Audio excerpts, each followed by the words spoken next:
Bonjour les gars, ravi de vous retrouver. Alors, retour au bercail, donc j'ai pas tout mis tout en place parce que je voulais quand même sortir la vidéo, même si je pense qu'on va faire un petit peu plus court que d'habitude. Voilà, bon, évidemment, il s'est passé beaucoup de choses. C'était pas la bonne semaine à pas être super dispo pour faire du suivi, etc. C'est comme ça, c'est la bourse et c'est pour ça que les tailles de position et les stops sont faits.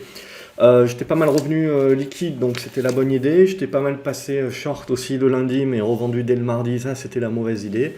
Euh, voilà, et après, tenter quelques trades par-ci par-là, mais voilà, j'ai pas de très forte conviction. Donc, on va s'attaquer à pour moi ce qui est le nerf de la guerre. Donc, c'est toujours la même chose, c'est oh mon Dieu, l'inflation reste élevée, oh mon Dieu, l'économie résiste quand même pas si mal que ça. Alors on sent bien qu'il y a des craquements, on sent bien qu'on va s'en prendre une, mais pour l'instant ça résiste, donc c'est oh mon Dieu, la Fed va nous envoyer 75 points cette semaine de hausse, et elle n'en a pas encore terminé. Parce que quelque part, c'est pas les 75 points. Alors, il y a une trentaine de pourcents sur le consensus qui commence à valider 100 points. Mais ce qu'il faut bien se dire, en gros, c'est que qu'est-ce qui est vraiment important pour le marché? C'est pas qu'on monte de 75 points ou de 100 points, je dirais, là, cette semaine. C'est quel est le discours? Qu'est-ce qu'on va dire sur l'après? Est-ce qu'on va garder le discours mode Jackson Hole en mode Volcker? Et donc là, c'est pas bon, bien entendu, parce que ça ne donne absolument pas de visibilité au marché en mode espoir de se dire à un moment donné la Fed fera une pause. Mais il faut bien se dire une chose, la Fed fera une pause. La Fed devra faire une pause parce que regardez un petit peu ce qui est en train de se passer. Avec des taux qui sont en train de monter à 3 à 4%, vous avez même une inversion de la courbe des taux. Donc le 2 ans aujourd'hui vous rapporte plus que du 10 ans. Donc c'est bien que le marché globalement est en train de valider l'incertitude, la récession, alors le ralentissement économique, on l'appelle comme on veut, tout, ça sera l'objet, je pense, dans quelques mois de discuter de alors ce ralentissement économique, il va être profond de combien et il va durer combien de temps. Ça sera le prochain nerf de la guerre, ça sera de savoir ok de quelle proportion on parle. Évidemment, vous avez un arbitre pour moi essentiel, c'est la guerre en Ukraine. Or, ce que l'on voit, c'est que éventuellement on irait et on tendrait peut-être vers une fin de cette guerre, ou en tout cas on essaye de pousser pour que peut-être que ça irait à tout le monde. Mais après, c'est toujours la même chose. Est-ce que acculer Poutine va pas balancer quelques frappes chirurgicales? Ça, on ne sait jamais. Et quelque part, je veux dire, qu'est-ce qui risque? Plus de sanctions? A priori, tout ce qui a dû être fait a été fait. Plus d'aide militaire en Ukraine? A priori, ça aussi, c'est fait. Donc, globalement, voilà, c'est là où il faut un petit peu se méfier. C'est-à-dire que l'optimiste se dira que les États-Unis, la Russie et l'Occident, d'une manière générale, tout le monde a quand même intérêt à ce que le conflit maintenant se termine assez rapidement. Potentiellement, c'est ce que les Ukrainiens aussi ont compris, et c'est ce qu'on peut penser pour la raison pour laquelle on se bouge maintenant à faire des contre-offensives. Maintenant, ce qui va être important c'est une bataille. Ce qui va être important maintenant, avant d'aller trop vite en besogne, c'est de voir un petit peu la réaction des Russes. Comment les Russes réagissent. Et est-ce que ça pousse vers une nouvelle escalade avec des utilisations d'armes non conventionnelles. Donc c'est ça l'enjeu pour moi globalement, et en fonction de ça donc on a une évolution donc où le marché en effet a peur que l'inflation soit un peu plus durable que ça, mais quand on regarde voilà on voit bien, moi le risque que je vois le plus important c'est que la Fed la joue en mode Volcker alors qu'on n'est absolument pas dans les mêmes dispositions économiques que dans les années 70. Ça serait une terrible erreur. Et en gros, la problématique, en fait, les erreurs de la Fed qui peuvent plonger finalement l'économie en récession, c'est maintenant qu'elles vont se faire. Donc en gros, 75 points, pour moi, c'est acté. Je ne pense pas que ça changera grand-chose au marché. Ce qui est important pour moi, c'est que même si on monte de 100 points, ça peut toujours être vendu dans l'absolu, mais ça peut être acheté in fine, parce que si on monte de 100 points maintenant, ça veut dire qu'à la prochaine réunion, à la limite, on monte de 0,75 ou de 0,5, et plus on monte les taux rapidement, fortement, maintenant, et plus ça nous rapproche de la pause. C'est ça qui est important pour le marché. Le marché, il dégueule parce qu'il voit que l'inflation, et économiquement parlant, c'est open bar pour que la Fed, elle continue son côté hawkish et qu'elle monte les taux.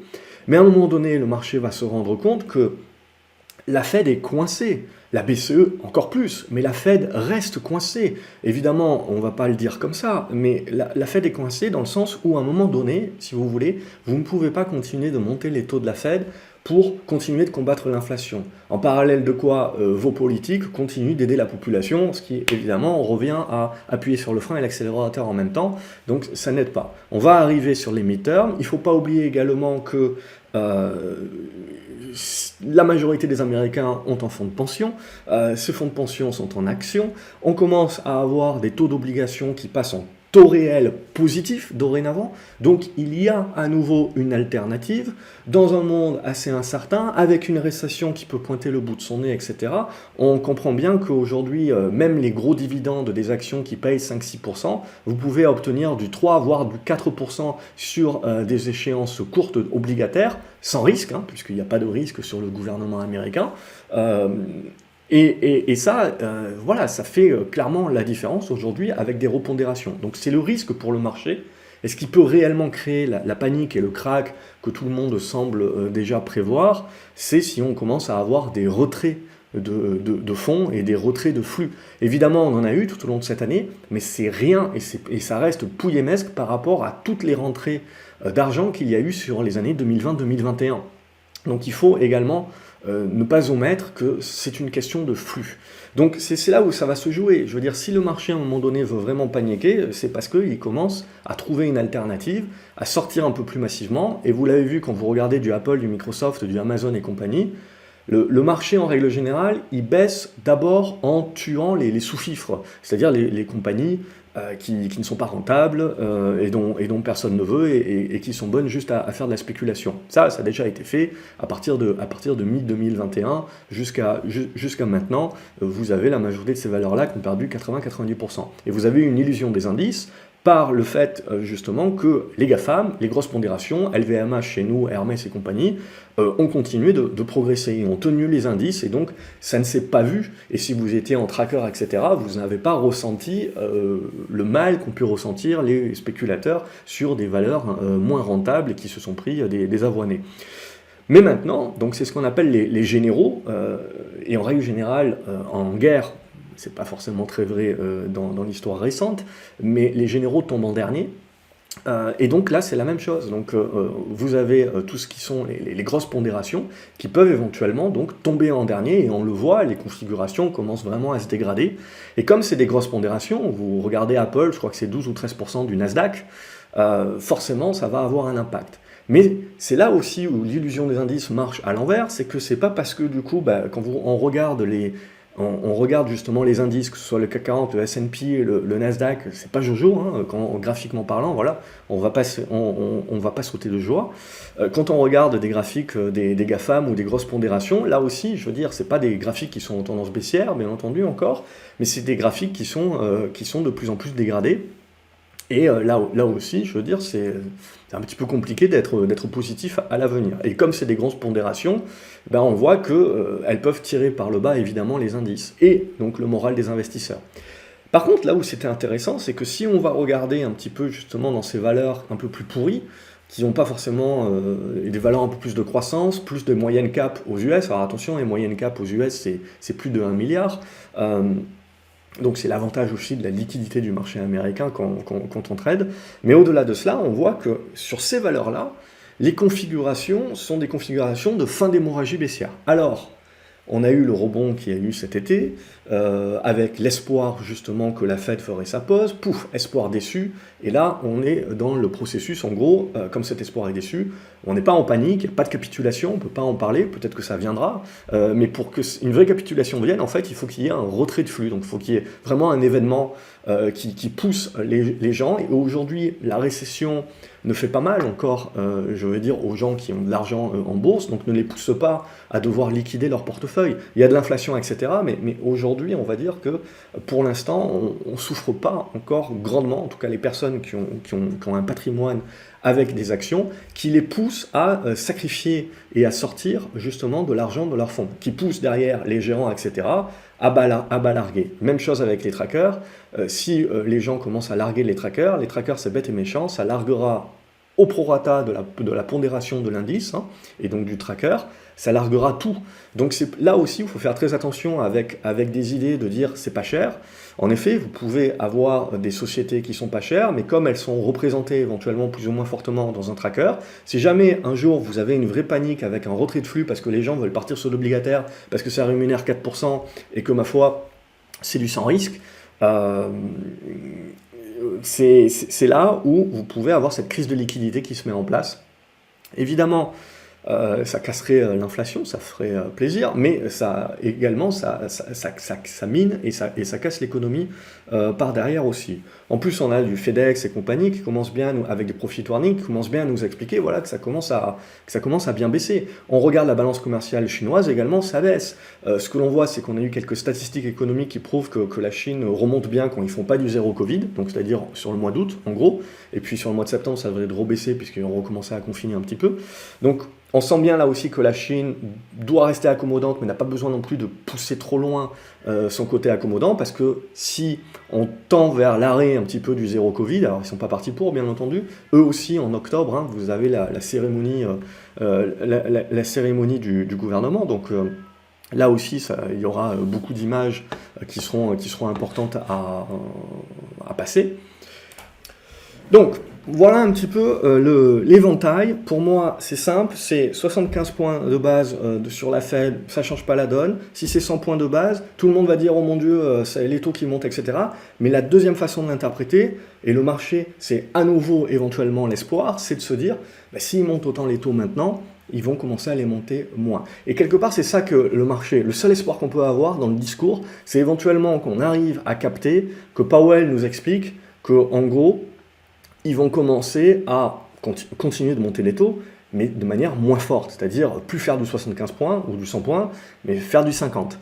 Et commencer à nous expliquer qu'ils vont potentiellement patienter un petit peu, donc ils vont faire du 50, donc la prochaine réunion c'est en novembre, et puis il y en a une autre en décembre, donc ils peuvent nous expliquer qu'ils vont faire du 50, et ensuite potentiellement commencer à s'expliquer. La problématique c'est que ça, ils vont le dire à un moment donné, mais sur ce meeting de septembre, c'est pas sûr. Sur le meeting d'octobre, sur le meeting de novembre, pardon, potentiellement oui, parce que en fait c'est un paquebot, hein, il faut donner de plus en plus de temps et on sait bien que ça va commencer à ramer et à un moment donné on va avoir de plus en plus de stats qui vont montrer que le bassin d'emploi, ça commence un petit peu à serrer les dents et au niveau de la hausse des salaires, on a certes une hausse des salaires, mais pour l'instant qui est toujours moindre que l'inflation. Donc pour l'instant, voilà, on a peur d'avoir cette inflation de second tour durable, mais on n'y est pas encore. Alors, c'est plus vrai, les États-Unis sont plus proches de l'inflation de second tour que l'Europe, mais voilà. Et ensuite, la BCE, pour moi, elle est piégée de la même manière, c'est-à-dire que oui, on peut faire des grands discours de dire on va monter les taux, mais à un moment donné, si vous montez trop les taux, la problématique, c'est que le monde post-Covid est extrêmement endetté et vous ne pouvez pas vous permettre de monter les taux in fine à des taux justement qui rendent le coût de la dette non exerçable. Et donc parce que vous tirez une balle dans le pied et vous créez une crise de la dette. Donc à un moment donné, les banques centrales doivent dire, et pour rester crédibles, notre objectif c'est de combattre l'inflation, on combat l'inflation, et on veut combattre cette inflation en tuant un petit peu la demande. Mais on ne veut pas complètement miner l'économie non plus. Donc c'est là où l'erreur peut se mettre en place. Et donc c'est là aussi où il faut bien comprendre qu'à un moment donné, il y a une limite à la hausse des taux. Parce que cette limite, c'est le moment où ça commence à faire souffrir au niveau de l'endettement. Alors certes, on a des hauts niveaux d'inflation, parce que ça permet un petit peu de résorber une partie de la dette, mais vous avez aussi besoin, hein, je veux dire, quand je suis un gouvernement, j'ai aussi besoin que les gens payent des taxes. Or, pour résorber ma dette, j'en ai besoin également, donc l'inflation c'est bien beau, mais j'ai besoin aussi que les gens conservent le même niveau de revenus au minimum pour continuer de me payer des impôts.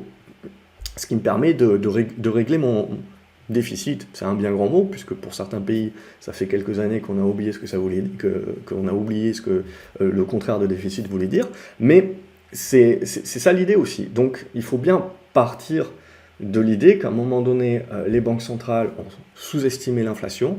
Dorénavant, elles la surestiment, ou en tout cas, elles surréagissent très certainement, trop rapidement, trop fortement, avant que le paquebot commence à tourner et à nous donner quelques indications, ce qui peut potentiellement nous pousser dans 6 mois à en fait amplifier la sinusoïdale, hein, vous vous souvenez quand on en avait parlé, donc le contre-coup, et peut-être là même, on a vu même Cathy recommence à en parler, peut-être même on pourra avoir plus peur de l'inflation, mais de la déflation. Alors bien entendu, c'est aujourd'hui, en termes de consensus, tout le monde pense que l'inflation va être plus durable, hein, ou va baisser globalement, mais pas revenir sur des 2%, rester aux alentours des 4%.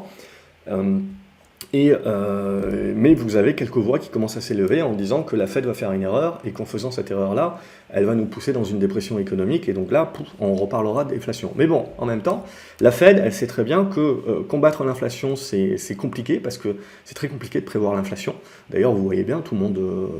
alors, c'était facile, entre guillemets, de prévoir le post-Covid, surtout avec les chèques cadeaux des gouvernements. C'est pas seulement la création monétaire des banques centrales. Cette création monétaire des banques centrales permet au gouvernement de faire des chèques en blanc. Mais si les gouvernements n'avaient pas fait le chèque en blanc, on aurait eu essentiellement une inflation juste de contre-coup d'offre-demande. Essentiellement. Et après, bon, il y a la guerre qui est venue se rajouter à ça.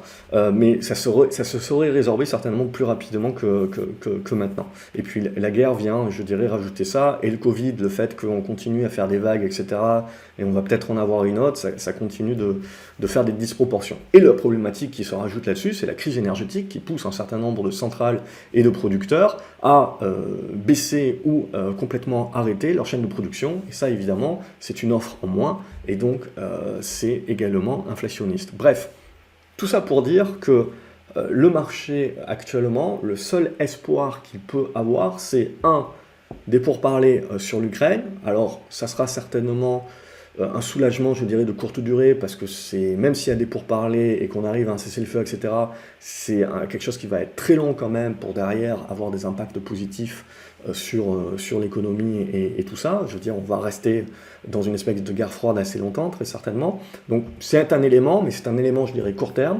Le deuxième élément, pour moi, qui est le point majeur, c'est justement l'anticipation et donc l'espoir de la pause de la Fed.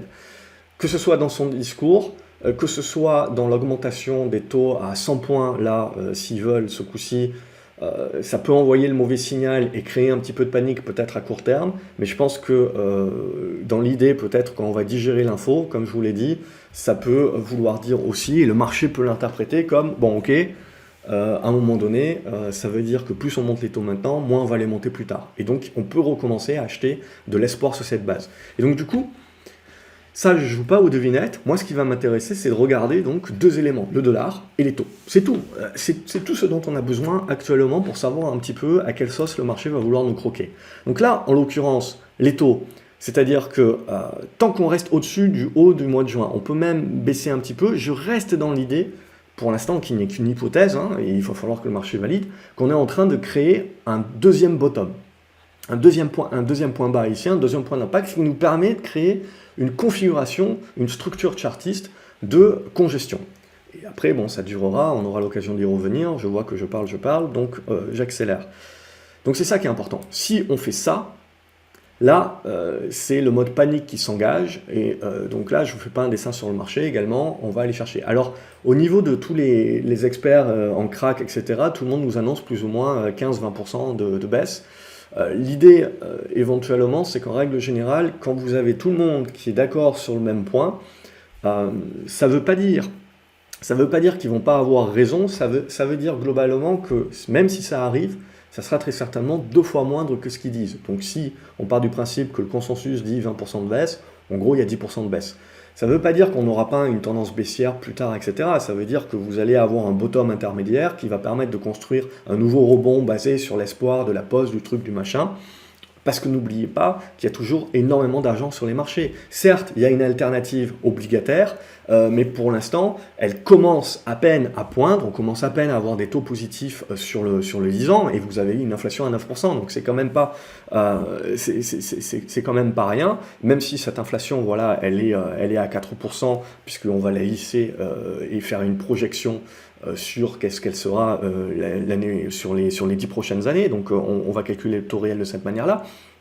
Et vous avez le 2 ans qui est à 4 ans, qui est à 4%. Donc voilà, ça commence en effet à repondérer les portefeuilles. Et pour le moment, de toute manière, ce que l'on voit, c'est que vous avez du 4%, mais il faut aller jusqu'au bout de la maturation, puisque votre obligation, évidemment, va baisser si ça continue de monter. Moi, je pars du principe que, éventuellement, on va construire un top, alors même que, vous voyez, le narratif, c'est quand même la fin du monde, le mode Volcker, etc. La Fed n'a pas les moyens de faire du Volcker.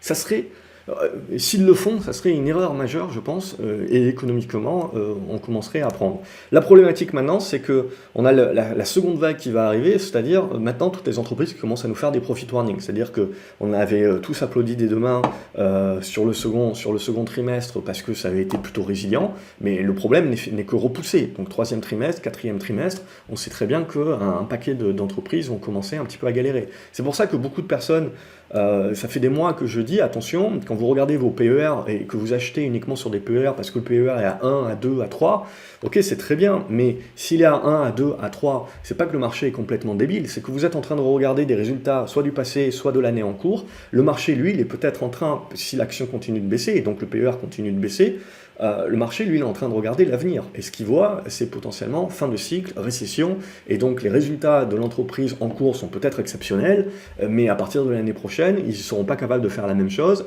et potentiellement, donc, ça sera beaucoup plus compliqué pour eux. Et du coup, c'est ça que le marché est en train de pricer actuellement. Donc c'est là aussi, il faut faire attention de ne pas se dire, c'est n'importe quoi, le marché, il n'achète pas un truc qui a un PER à 1, etc. Ok, très bien. Mais c'est se projeter, se dire, ok, qu'est-ce que le marché est en train de penser? Est-ce que le marché, il y a un risque que le marché est price? Et donc, c'est quoi ce risque? Et donc après, c'est à vous d'analyser, est-ce que ce risque, c'est un risque temporaire? Et donc, je prends le pari éventuellement, ou est-ce que ce risque, c'est quand même quelque chose de assez durable, assez costaud?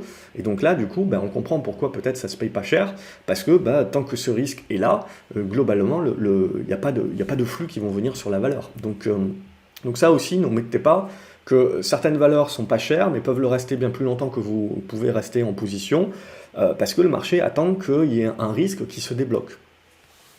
Une fois qu'on a dit ça, voilà, moi je suis en attente, donc je ne sais pas si mon scénario sera le bon ou pas de dire on construit en bottom.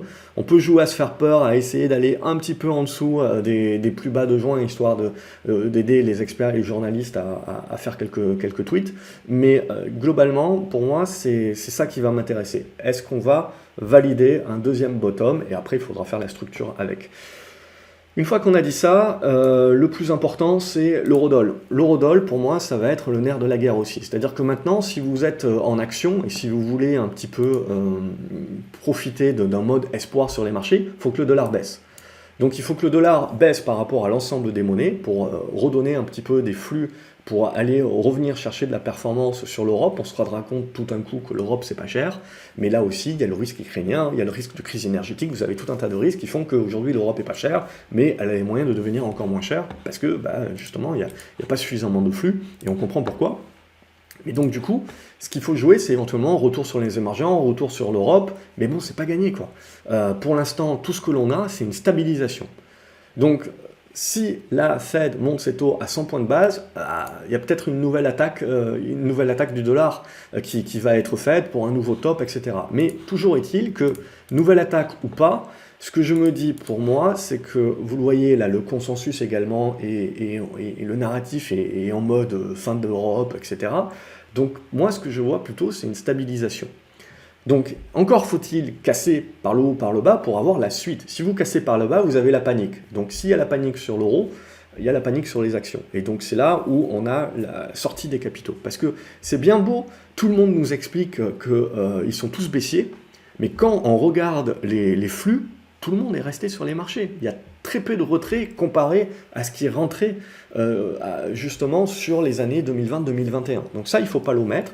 C'est l'omerta également. Si jamais les gens commencent réellement à être taclés par la récession et à devoir, il y a un fait nouveau qui recrée une incertitude, etc. C'est là où vous créez la capitulation, la panique, parce que vous avez un retrait massif de flux. Pour l'instant, c'est essentiellement des produits dérivés, essentiellement des couvertures, hein. C'est pour ça que ça baisse, hein, ça prend des tartes, mais on n'a pas l'impression que le marché panique ou capitule pour autant. On ne peut pas parler de capitulation aujourd'hui. En tout cas, moi, je ne le vois pas comme ça. Donc, l'euro-dollar, c'est le prochain coup pour moi, c'est-à-dire que vous avez besoin que l'euro remonte contre le dollar pour commencer à avoir une bouée de sauvetage et à vous dire on joue l'espoir.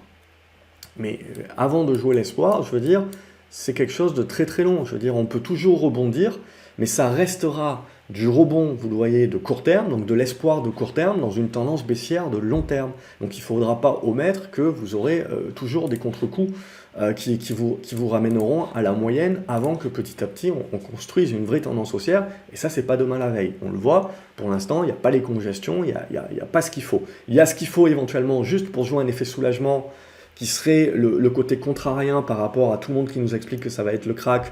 C'est en règle générale aussi l'idée où on se dit tiens c'est peut-être le moment d'être un petit peu plus contrarien, mais voilà, moi j'aime pas trop non plus, j'aime bien être contrarien dans l'hypothèse de travail, mais dans les positions il faut attendre d'avoir les signaux graphiques. Donc c'est ça typiquement que je vais regarder, mais à ce stade, même si on a une cassure de l'euro par le haut, il faut considérer que ça reste du rebond et du mode soulagement, on n'inverse pas les tendances comme ça.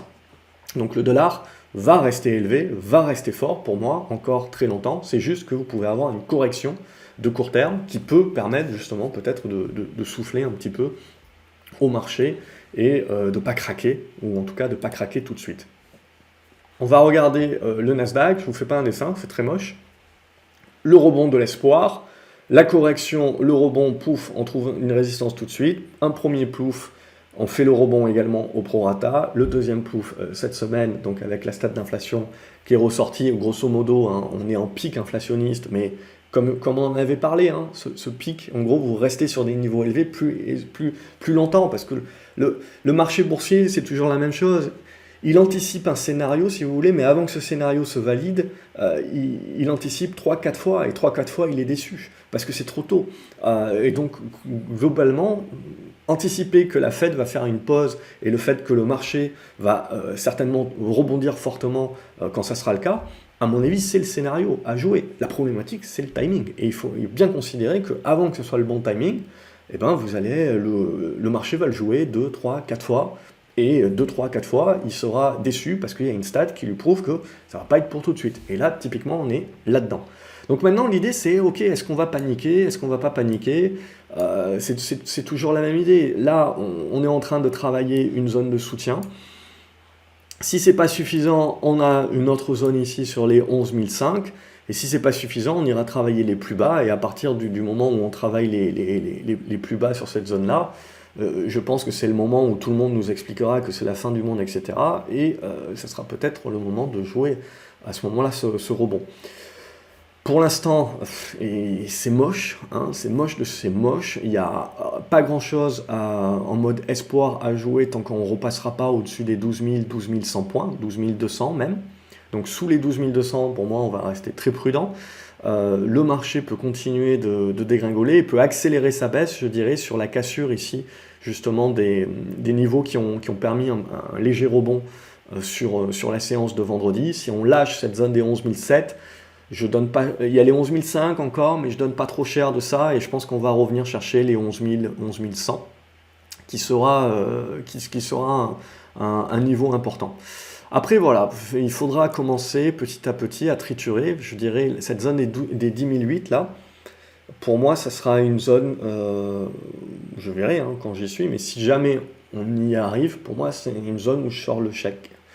Pas en mode long terme en me disant c'est le point bas et dans 3 ans je me taperai sur l'épaule en me disant j'ai vu le point bas. Non, non, je sais absolument pas. Si on va là-dessus, je joue du rebond, mais je sais pas si ça sera le point bas ou si ça sera juste un point bas intermédiaire. C'est la même chose ici. À partir de là, on avait décidé de jouer pour une raison de flux, justement, sentiment ultra baissier, mais toujours énormément de pognon sur le marché. Là, c'est la même chose. On est dans un sentiment ultra baissier, mais il y a toujours pas mal d'argent sur le marché. Alors, il faut laisser dégazer. Mais il faut également valider et se rendre compte que qu'est-ce que ça veut dire? Ça veut dire qu'à la moindre bonne nouvelle ou à la moindre moins mauvaise nouvelle, et globalement des mauvaises nouvelles économiques sont interprétées comme des bonnes nouvelles pour les marchés actuellement, puisque ça veut dire qu'on commence à avoir des signes que l'économie commence à un petit peu tirer la langue, et donc que la Fed va commencer à devoir un petit peu adoucir son discours. À mon avis, ça ne sera pas pour cette fois-ci, mais à partir du moment où on va avoir les midterms en octobre, peut-être qu'on recommencera à anticiper ce truc. Mais voilà, pour moi, d'un point de vue purement graphique, donc, il n'y a que du trading à faire. Alors, vous pouvez être très sélectif sur certaines valeurs et m'expliquer que vous êtes long terme, etc. Ok, on ne rentre pas dans le sujet.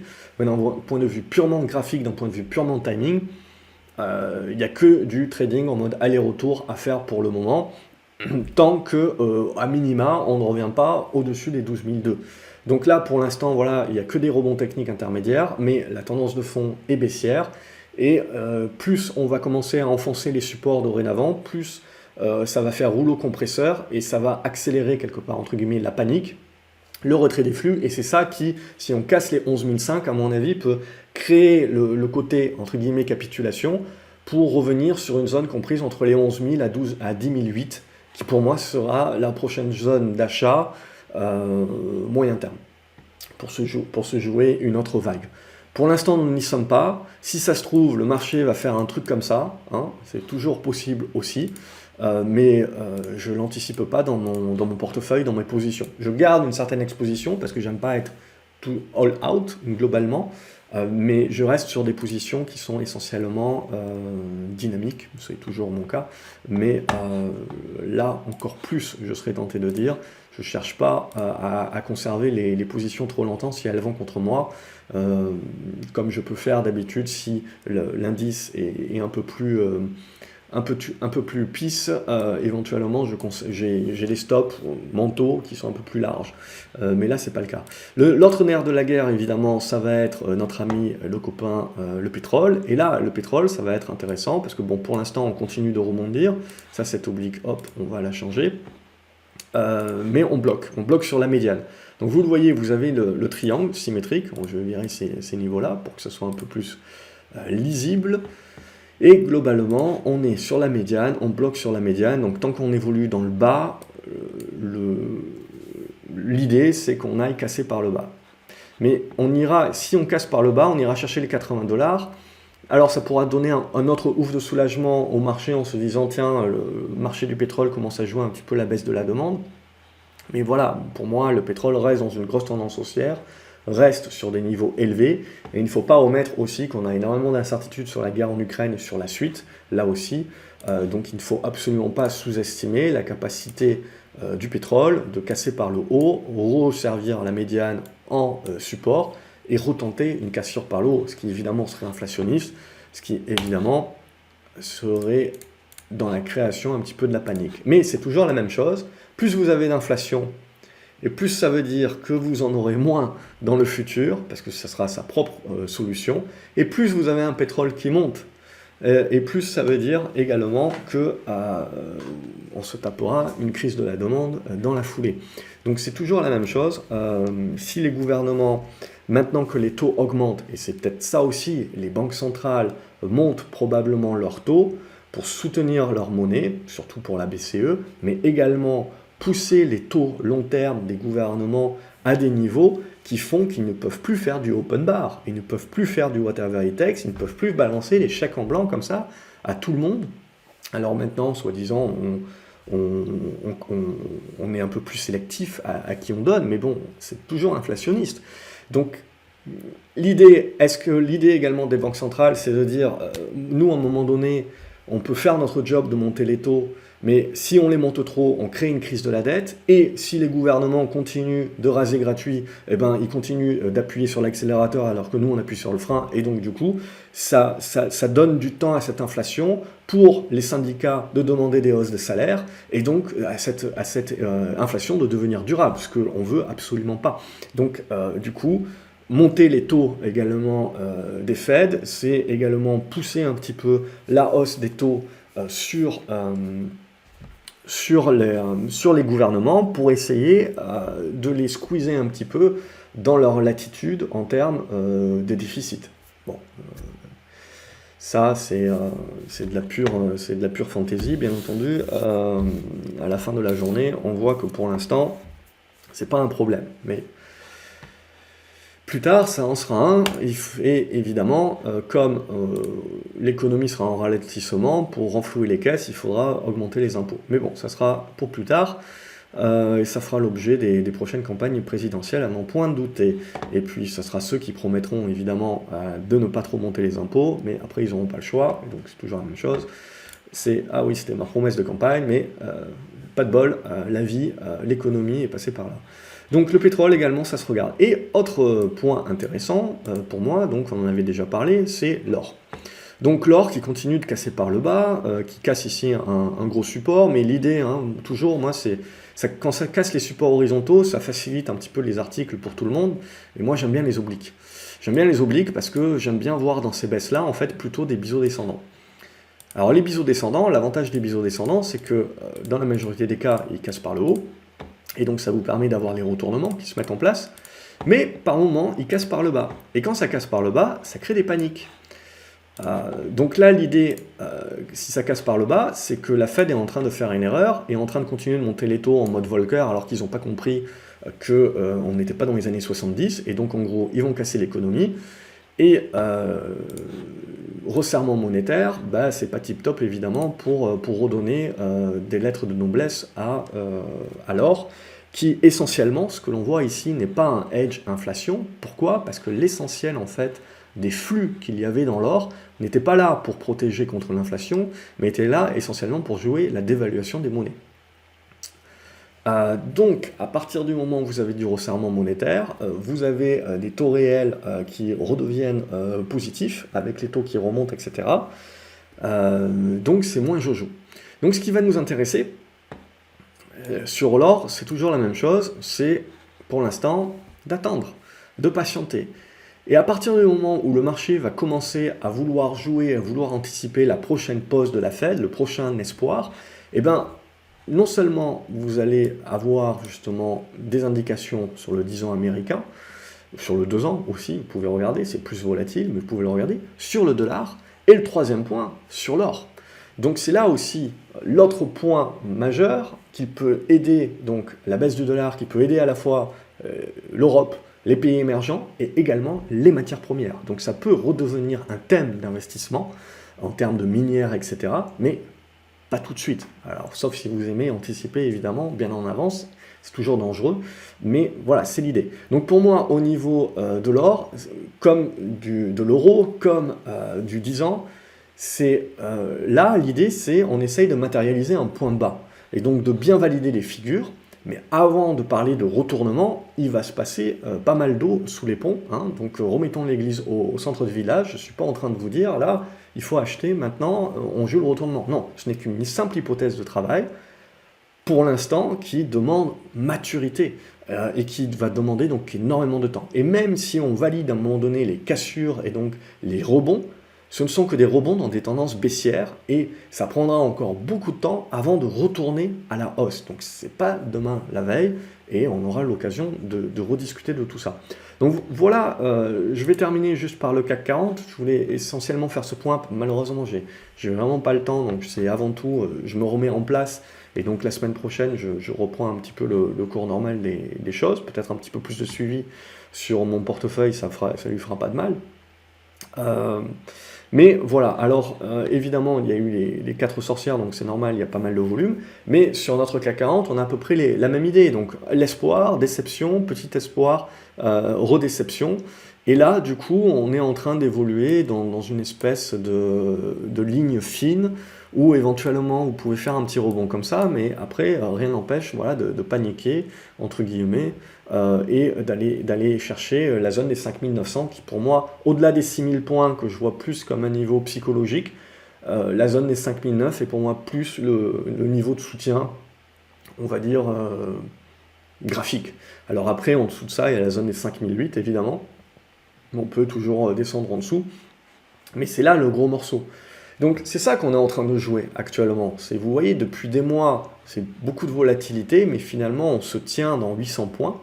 Et ce qu'on est en train de jouer, du coup, c'est la sortie de cette congestion-là, par le haut ou par le bas. Et actuellement, vous voyez qu'on travaille plutôt la médiane. Et donc là, maintenant, le risque, en effet, c'est de rester en dessous de la médiane que je mets à 6200, 6300 points. Donc pour moi, tant qu'on va rester en dessous des 6300 points, mis à part du rebond technique, il faut rester prudent et il nous faut plus de chandeliers pour pouvoir affiner les choses.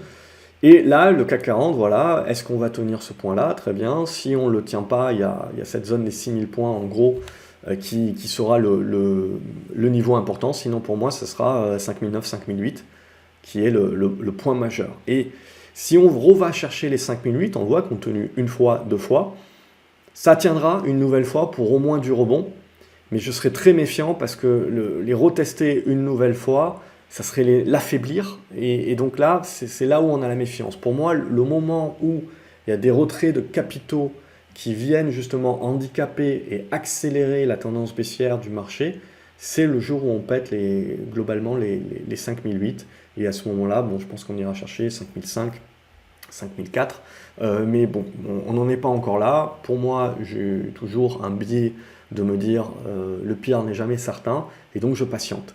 Je patiente, j'attends de voir, mais c'est clair et net, oui, que sous les 6002, 6003, il n'y a pas grand-chose à se mettre sous la dent autrement que du rebond, et c'est dégradé.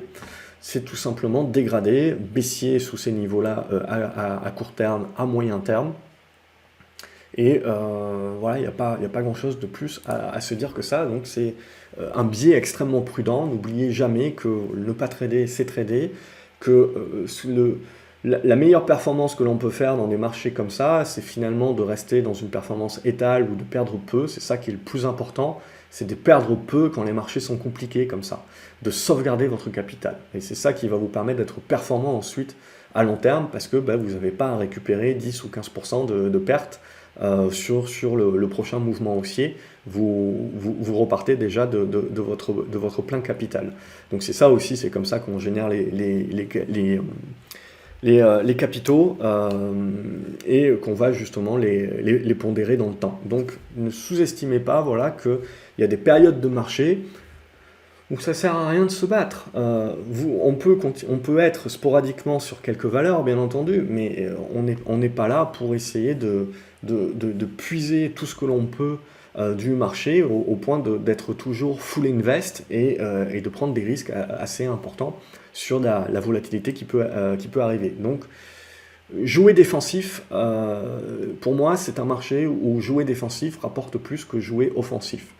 Offensif, voilà, ça serait important de savoir rejouer offensif, mais d'avoir toutes ces billes pour rejouer offensif. Pour l'instant, nous n'y sommes pas. Donc au mieux, c'est du rebond, en attendant d'avoir la prochaine construction. Et pour moi, voilà, je reste quand même avec un biais prudent à ce stade-là sur la suite des opérations. Et je ne pense pas que le discours de la Fed changera grand-chose. On y arrivera, hein. L'hypothèse de travail que je vous ai donnée, on va y arriver, on la rejouera une nouvelle fois. Il faudra attendre que le marché nous donne les signaux du moment où il a envie de rejouer ça, avant peut-être que ce soit la bonne ou d'être une nouvelle fois déçu. Voilà pour cette vidéo du week-end. Comme d'habitude, n'hésitez pas voilà, à mettre un pouce en l'air, la liker, la partager sur les réseaux sociaux également, pour que ça aide plus de gens éventuellement. Je vous retrouve lundi sur graphcobourse.fr pour voir un petit peu la suite des opérations.